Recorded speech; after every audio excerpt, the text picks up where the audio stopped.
There will be peace in Israel finally. I'd vote for Clinton again if I could. At least it's always better.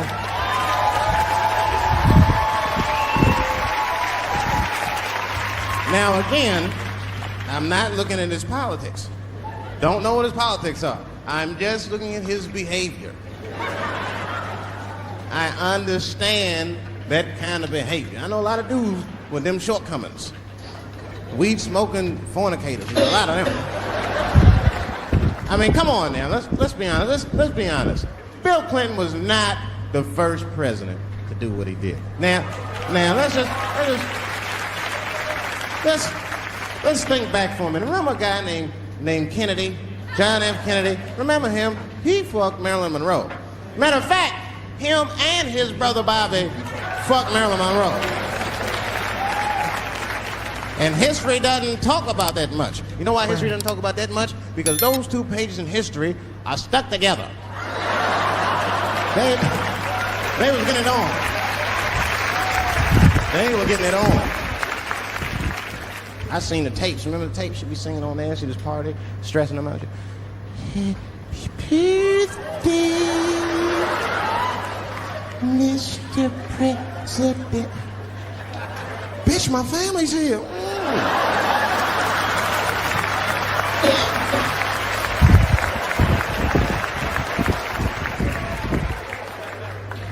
Clinton did the same thing, but he didn't do it like that.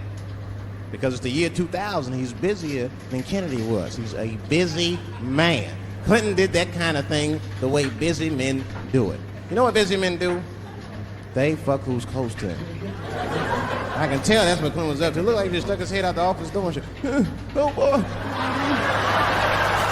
You, come here. I made my penis up for my 3:30, come on. Oh, boy. He's probably looking at Kennedy's picture and shit. Oh.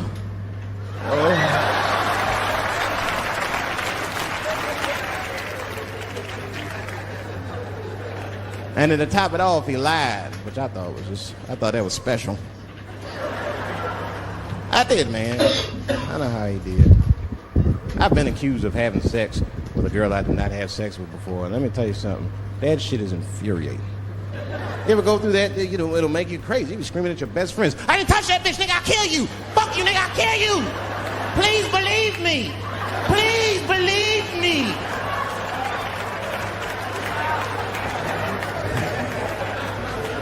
And Clinton didn't do it like that, did he? Clinton came out of the press conference all relaxed. His shoulders all relaxed and all this trouble. Looked like he just got done fucking or something. Listen, let me tell you something, America. I don't think you heard me the first time. I did not have sexual relations with that woman, Miss Lewinsky.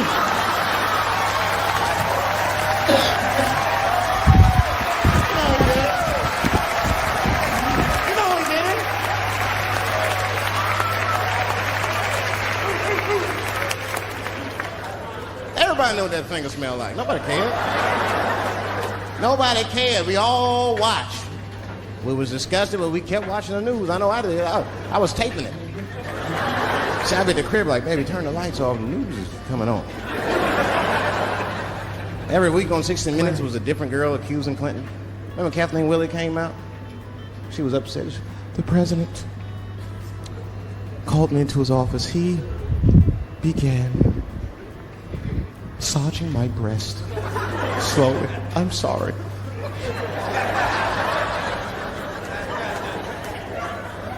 And then he placed my hand on his genitals. Ed Bradley was shocked. Was he aroused?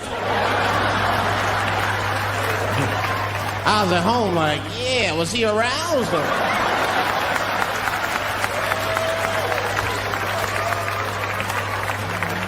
And then Ed Bradley looked right in the camera. He said, don't bust that nut yet. We'll be right back.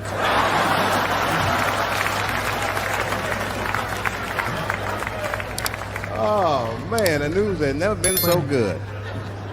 But there were no victims. There were no victims. Only one I feel sorry for is that Lewinsky. I feel a little sorry for her. Don't y'all feel a little sorry for her?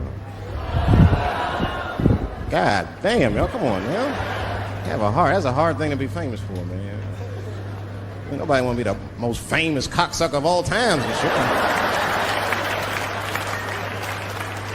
I feel bad for her. Not even the women feel sorry for her a little bit, ladies. Now that's jealousy. That's what that is. I mean, come on, yo. That's one dick that girl sucked. It's gonna haunt her for the rest of her life. Long after she spent that money up, that's still gonna haunt her. I know there's a lot of women in here with at least one dick they regret. And I bet you it wasn't a president's dick. I bet you worked at Kenny Shoes or Safeway or some shit like that. Don't go judging her. Don't go judging her. See, we gotta stop judging people. That girl was young, and she made a mistake that young girls make. She wanted to fuck a powerful man. Period. That's as far as she thought it through. She wasn't thinking about how powerful the president was. She had no wisdom. An older woman would have helped everybody. An older woman would have been in there. You know, you should lower taxes. You know what I'm saying? An older woman would have sucked us into utopia. The last thing I'm going to say about it is this, that he is a famous man. I have dreamt of being famous, but I never dreamt of being that famous. I never understood how famous a president was. But imagine if somebody could suck your dick and then they're famous. You understand what I'm saying? That's crazy. That's crazy. I mean, no guy ever thought of that. There's nobody with a pickup line that good and shit. They suck my dick, there's a future in it. What? Oh, that's it now. Get out there and be somebody. Go write a book. You're a qualified author now. Go write a book. Good luck.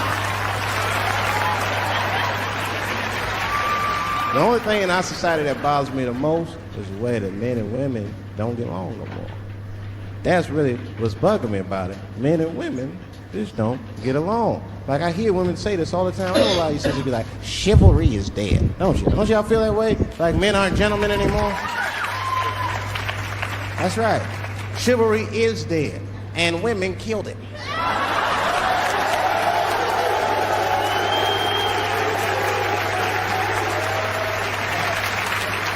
It's a fundamental difference in the way we're going to see things. We're not going to see eye to eye on this issue. We're just not. Our tests in life are different. A woman's test in life is material. A man's test in life is a woman. Now, by test, I mean that those are the things that we desire. Men have nice cars. Not because they like nice cars, because they know women like nice cars. That's how it goes. Because men are hunters, and the car is the bait. And the woman comes and says, ooh, nice Porsche. Gotcha, bitch. That's how it is. That's true. Come on now, you go to a woman's house, her house be comfortable as shit. Women love comfortable surroundings, so men get comfortable surroundings. Let me tell you something. If a man could fuck a woman in a cardboard box, he wouldn't buy a house.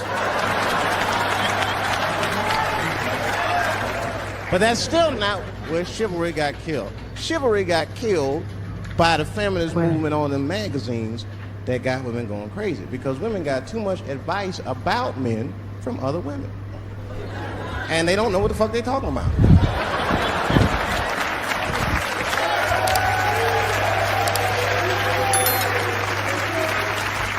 It's true. I see this shit in the magazines. I don't read them, but I be seeing the cover. I be in the grocery store, fellas, you look at one of the magazines, like, what is this? And they say on the cover, 100 Ways to Please Your Man by some lady. Get out of here. Ain't no 100 ways. That list is 4 things long. Just suck his dick, play with his balls, and then fix him a sandwich and don't talk so much. And that's gonna be happy.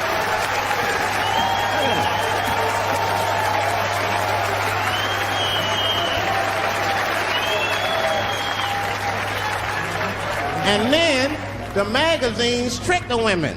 The magazines start picking at your self-esteem. Every page you turn, you start feeling fatter and uglier, and you feel like your clothes aren't good enough. And the magazines have you forgetting how fucking beautiful you are. And that's what happens. Now look what happens.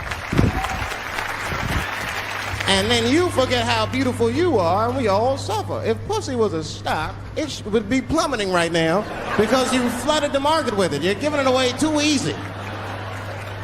I'm just being truthful. I'm just talking. It would plummet. We'd be watching the news today. Pussy plummeted again. From an Nasdaq. Gold is up 10 points. You can see it. You ever have this happen? This is how confusing it is. This is the practical application of what I'm talking about. Like a guy be out, just having a lot of guys. You be out at the club, all right, just kicking with your boys, and a girl walks by, and man, she looks good. She looks good. Not good in that classical way. I mean, you know, I'm talking good like she got half her ass hanging out her skirt. Oh. Her titties are all mashed together, popping out the top of her turtleneck and shit.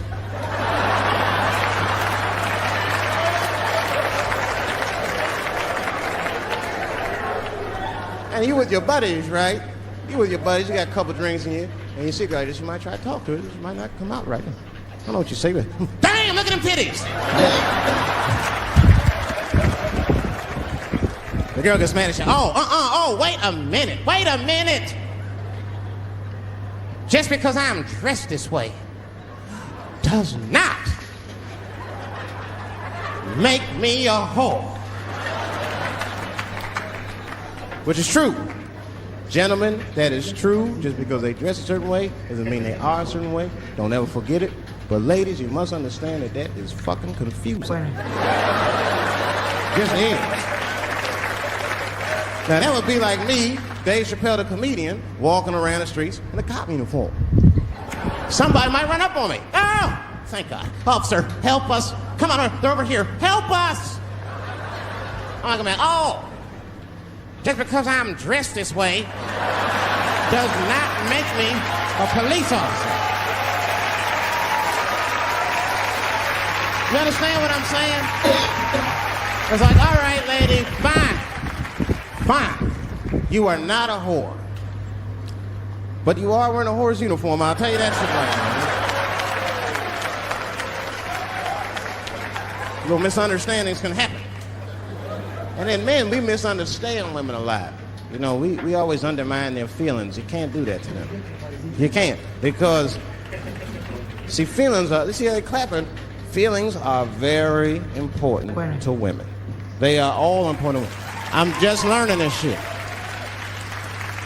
Everything's based on how they feel. You can hear when they tell stories. You ever hear a man tell a story, it'd be just facts. Who, what, when, where, why. It was me and Bob, we was at Safeway. Then that nigga Bob said this, then I punched that nigga, and then I broke out. That's the story. That's the story. Women tell stories, all these feelings. Well, first of all, you have to understand, I was on my period, and I just talked to my mother, so I was feeling like, God damn, there's too many feelings. What the fuck?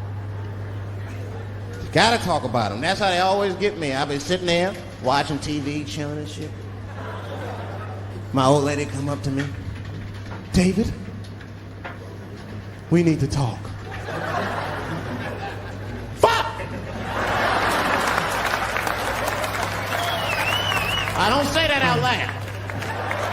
That's how I feel inside. Because I know every time we need to talk about some shit that I gotta do. We don't ever have to talk about anything she needs to do.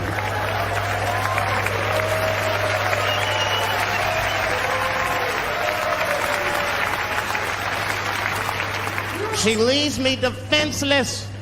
I have to do what I have to do. David, we need to talk. Nah. Don't do that to me, David. This is serious. Stop talking in that voice. No, see.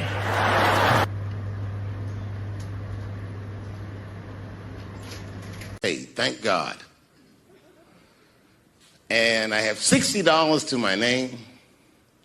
And a woman that I had met in Pittsburgh, a bad Dominican bitch,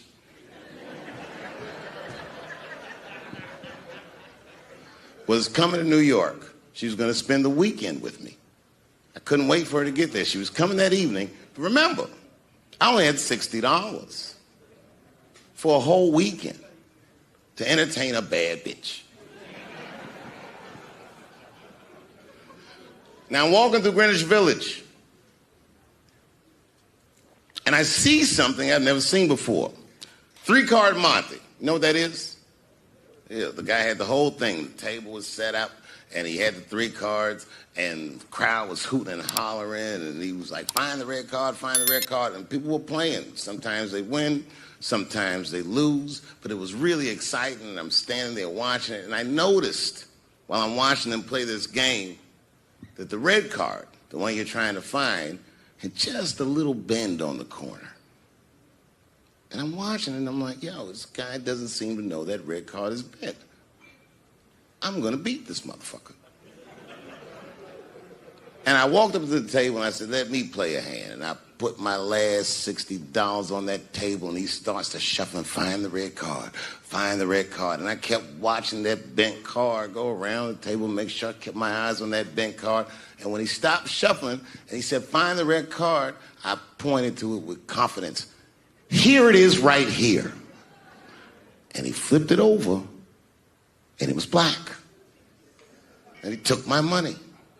I couldn't fucking believe that. How did this nigga do that? Was that magic or sorcery? I was confused. So you know what I did? I sat there and I watched him for a real long time play the game. And I realized that all those people who was doing all that hooting and hollering and betting, my God, they were his friends. They were in on the whole thing. I felt so wronged. I felt so stupid. And then the next sucker came up to the table and was about to put his money down. And I said, fuck that, man. Don't put your money there. All these niggas is in on it. It's a trick. And when I said that, the guy that was dealing, and this motherfucker was huge, snatched me up by my collar. Feel how strong he was when he grabbed me. I was a skinny little guy. And he was gonna maul me. The only reason he didn't, I'm sure, is because he saw the fear in my face.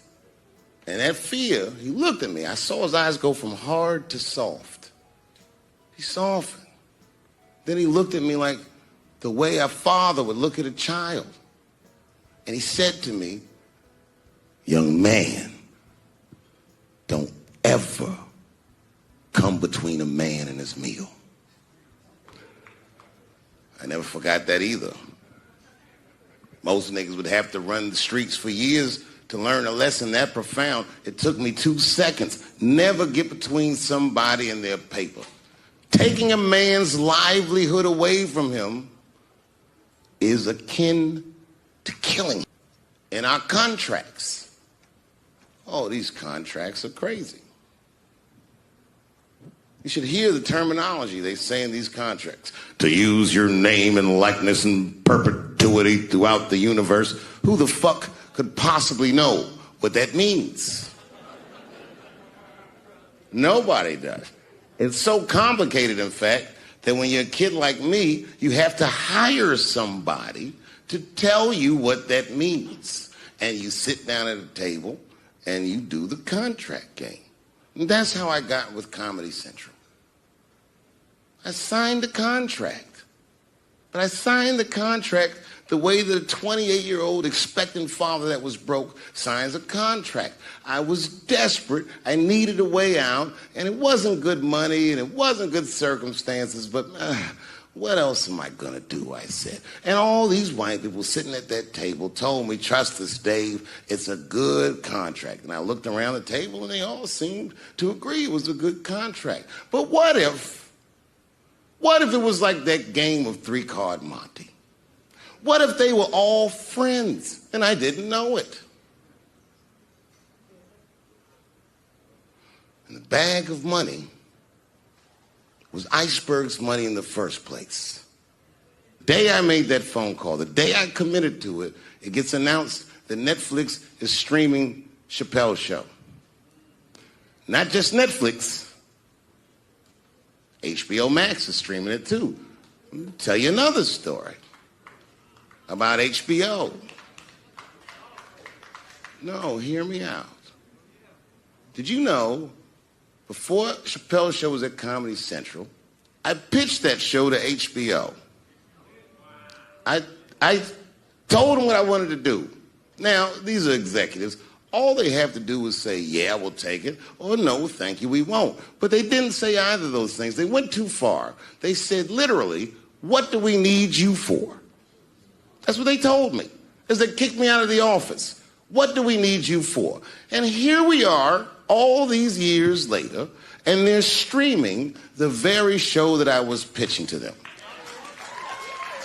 So I'm asking them, what do you need me for?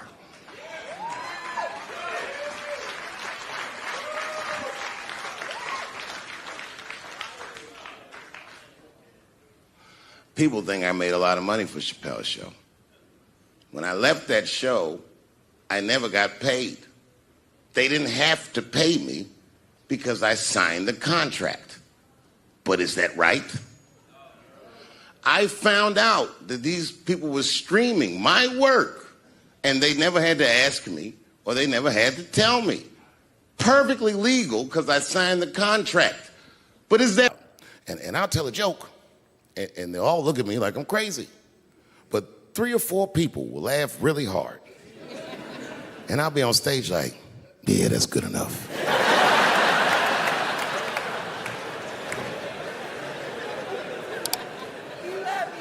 Well, this next joke is one of those jokes that...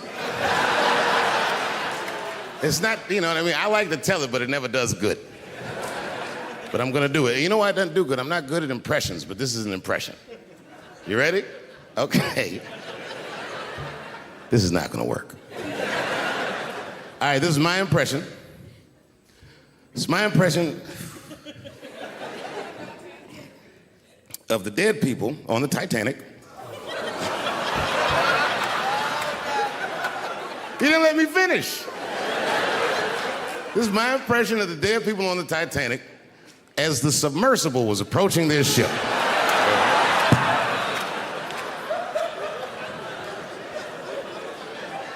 That's good enough. All right, here it goes.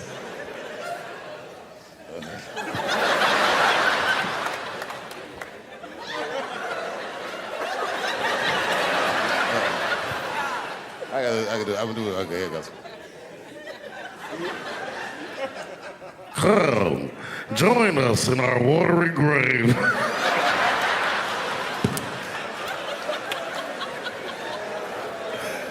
Oh, buddy, that's funny to me.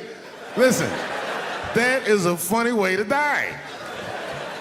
20 years from now, on my 70th birthday, I'm going to take a submersible to see the submersible. Hopefully by then it should work. I like working for Netflix because when all those bad things happened to me, that company didn't even exist.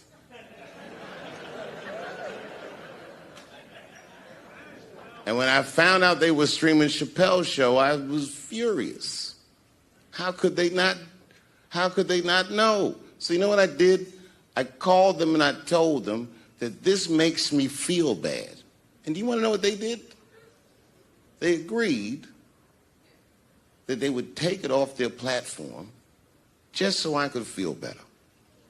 That's why I fuck with Netflix, because they paid me my money, they do what they say they're gonna do, and they went above and beyond what you could expect from a businessman. They did something just because they thought that I might think that they were wrong. And I do. I think if you are fucking streaming that show, you're fencing stolen goods. They stole that from me. They just took it. And I'm not up here trying to tell you guys that I believe that Comedy Central gave me a raw deal just because I'm black. I believe that they gave me a raw deal because this fucking industry is a monster. It's the same monster that these Me Too bitches was trying to tell you about.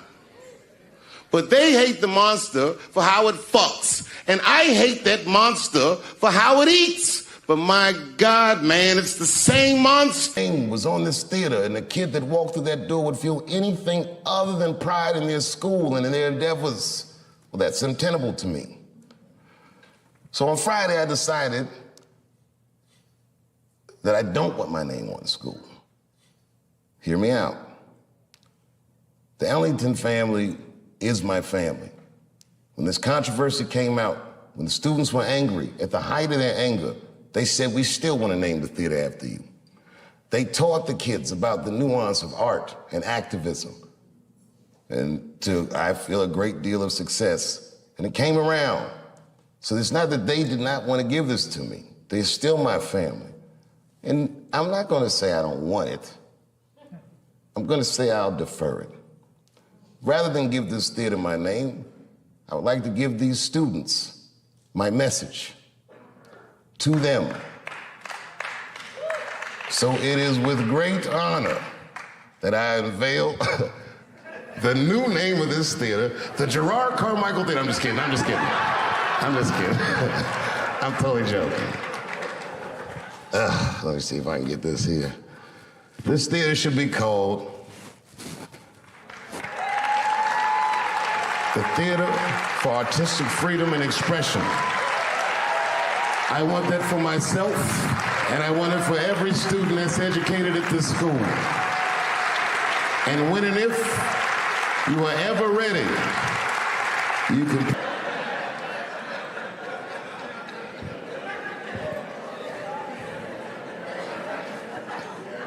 My father found for me the local comedy club in Washington, D.C.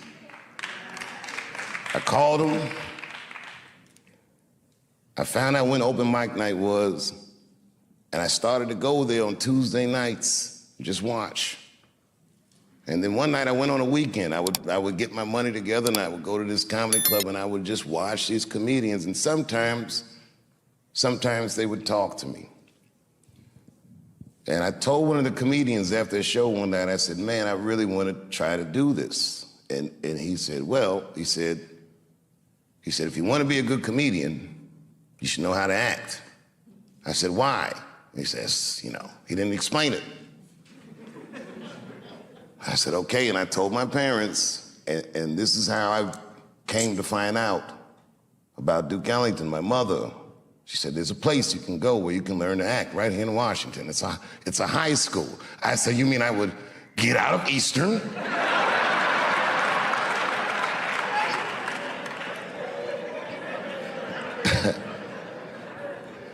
The school year was already in full swing, and Ellington has a policy that they don't let people just come in the middle of the year. But Linda Gravatt, who was the head of the theater department at the time, very graciously took a meeting with me and my mother, and I get emotional thinking about it. Anybody that went here,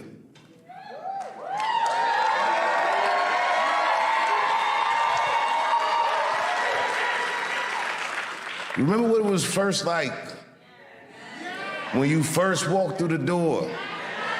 And it was in the afternoon and everyone was in their arts classes and the girls had tutus on and everyone was weird and walking around the hallway like you weren't sure where anyone was supposed to be, and you could hear people practicing their horns and shit all through the hallways. There was art bouncing off the walls. The minute I walked through the door, there was a gallery of all these children's work, and these pictures were amazing.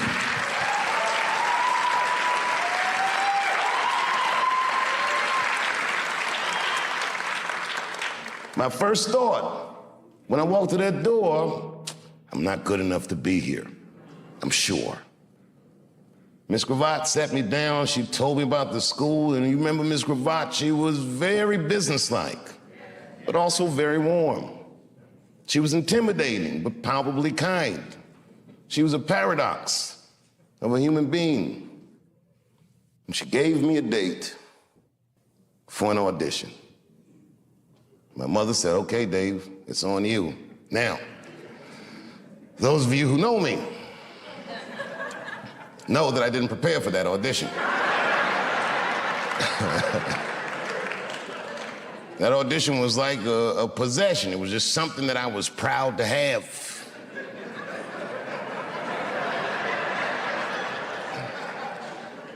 But as the days got closer, I'm like, oh my God, I gotta get something together. I didn't even know how to do an audition. I'd never done it before. So I went, I said, what do I need? They said a monologue. So I looked up monologue.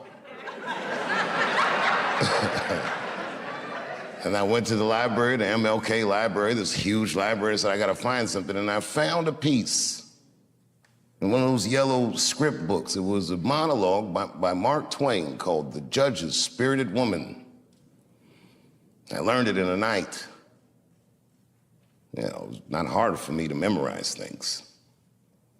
The next day, it was a Saturday, I think, and I came to the school, and they auditioned what used to be this room, the original theater at Duke Ellington School of the Arts. And all the department heads sat in here, and the lights are in your eyes, and there's a bunch of kids who already go to the school who come on Saturday just to see who might be coming. And I talked to all these kids before I went in, and these kids were nothing like the kids at Easton. They were like them, but they were different. They were weird and funny and self-deprecating, and things like this. And I remember I came out on stage and I did my audition, and it was like terrible.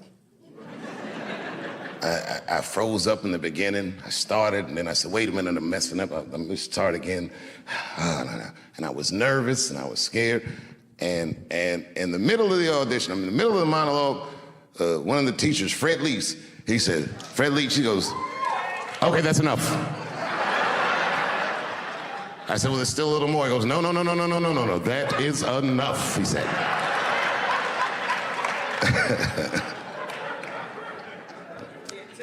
And I can't tell you, like, I was crushed. Without saying his disapproval, I knew it stunk. And I was right. When I walked in here, I knew I wasn't good enough to go to this school. And I thought to myself, fuck this school, that's stupid anyway.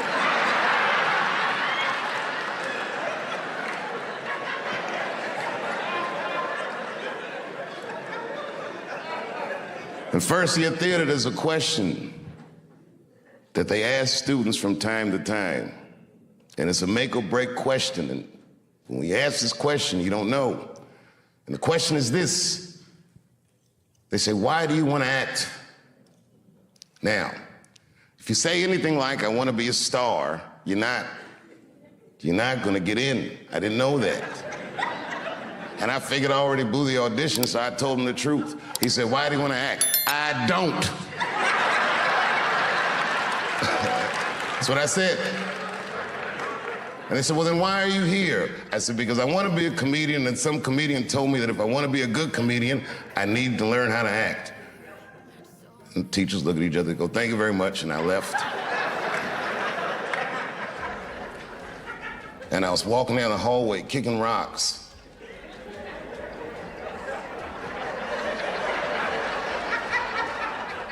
There was a kid that already went here. His name was Aiko Handy. And Aiko said, hey, man, I listened to him talking about you. I said, you did? He said, you're in. I said, what? He said, you're in. Well, it didn't make any sense. It's too much pressure. That's my problem. I can't handle pressure. Sometimes pressure make me talk different. I'm serious. You ever have like that social pressure? You ever talk to somebody who's fake and they make you fake? Like, they come to you like, hey, how you doing? You're like, fine, how are you? And you're like, I don't even talk like that. I get sick of that shit. I do, it just makes me sick. Sometimes I'll talk crazy just to make myself feel better. You ever do that? Just start talking like crazy. Like, you ever hear this voice? Man.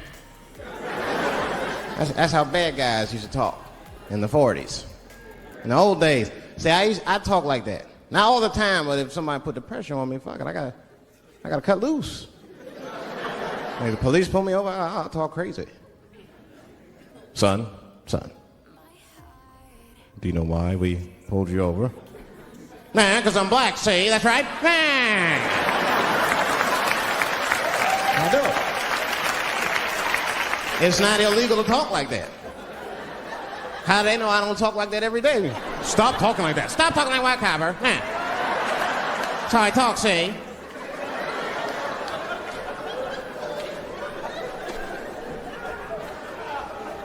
You gotta make life interesting like that, because the shit is flimsy.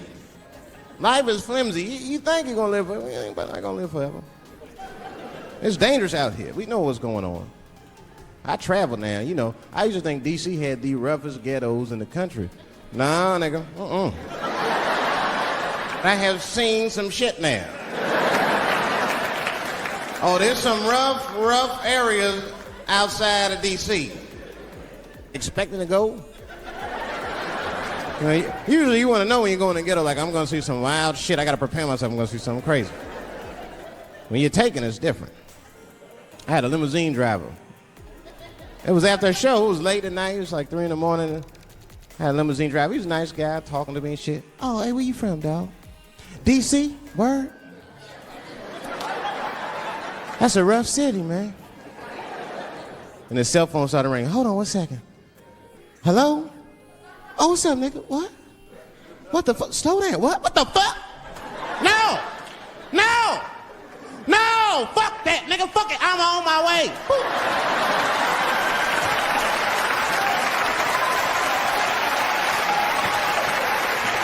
Hey.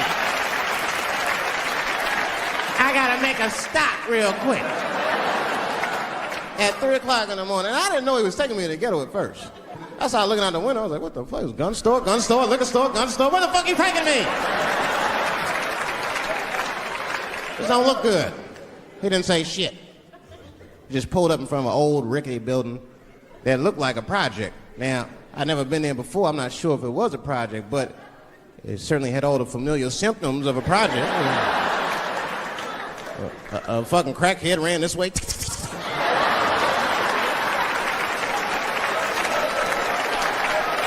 And then another one jumped out of a tree and shit. And I said, I'll be right back. And left me. Took the keys with him and just left me. At 3 o'clock in the morning, in front of a project, in a fucking limousine. This was not good. I was like, man, I gotta look around and see if I can see some landmarks and figure out where I'm at. Might have to escape on foot. Now, this is when I knew I was in a bad neighborhood. You only see this in the worst neighborhoods. Remember, it's 3 o'clock in the morning. It's 3 o'clock in the morning. I look out the window. It was a fucking baby standing on a corner. Look at this. And the baby didn't even look scared. He was just standing there.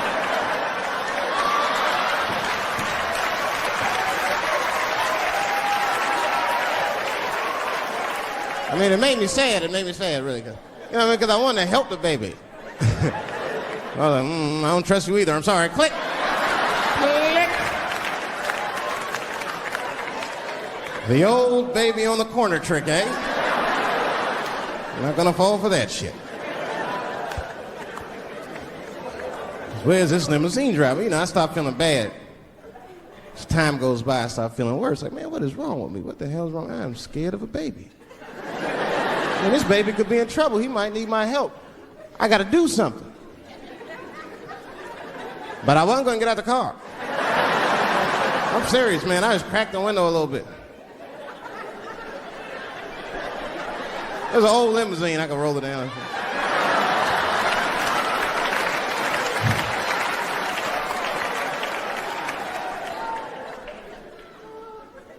Hey, baby. Baby, go home, man. It's 3 o'clock in the morning. What the fuck are you doing up? The baby said, I'm selling weed, nigga. I said, oh, shit.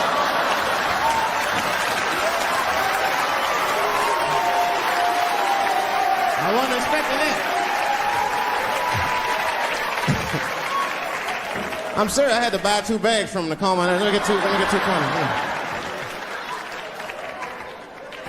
Got back in the car and rolled me a joint, man. So, that shit was scary, man. Every once in a while, like a crackhead would come up to the car and look in the window. It was like Jurassic Park and shit. He'd be looking on the car. Hey, get out of here, cracky. That baby was still standing there, man. Then I started feeling bad again. You know, weed make you feel guilty sometimes. You know.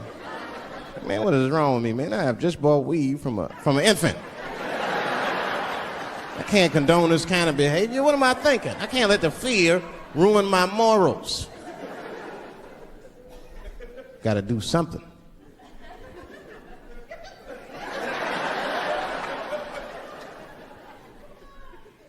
Hey, baby. Stop selling weed, all right? You got your whole life ahead of you. He said, fuck you, nigga, I got kids to feed. I said, God damn.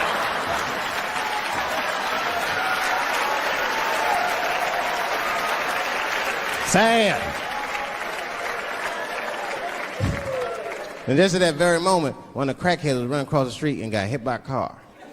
I know it was a hit and run. The police did it. That's all right. They sprinkled some crack on him. He got back up.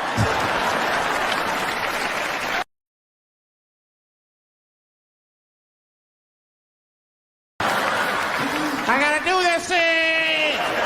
Nancy.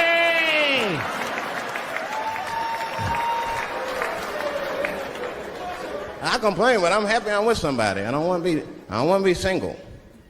I don't like that. Sometimes you go to them single clubs, you see too much. I was on the road, one club, and I seen a thing they call a thong contest.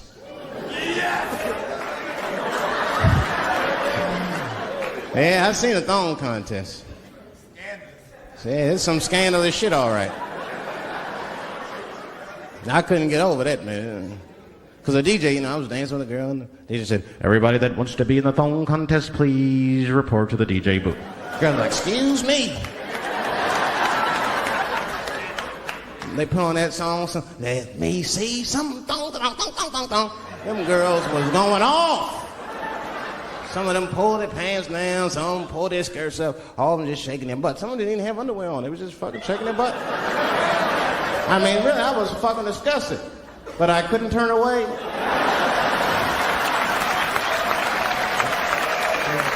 But no, please, for the squeamish, just plug your ears. All right, one of the girls, you get so into it, there's no cops around, right? But she actually, I'm sorry to tell y'all this, she spreads her butt cheeks open. She spreads her butt cheeks open in the middle of a crowded disco, right? I was disgusted because I was like 10 yards away from her. I was like, oh my God.